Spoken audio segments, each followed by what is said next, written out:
Trækker dit navn? Jasmin, jeg søger det her job som servicearbejder. Jeg kan ikke give dig hånden, fordi det strider noget med religionen. Desværre. Nå, okay. Men kan du fortælle lidt om dine tidligere arbejdserfaringer og oplevelsen? Ja, jeg arbejdede i Bazar Vest for halvandet år, i sådan halvandet års tid. Det var fordi, altså da det begyndte at brænde ned og sådan noget, så kunne jeg simpelthen bare ikke holde til det mere.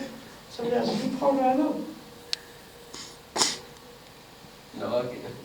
Ja, selvfølgelig. Altså, det er sådan nogle ting sker, så altså, jeg havde gjort det samme i din skole.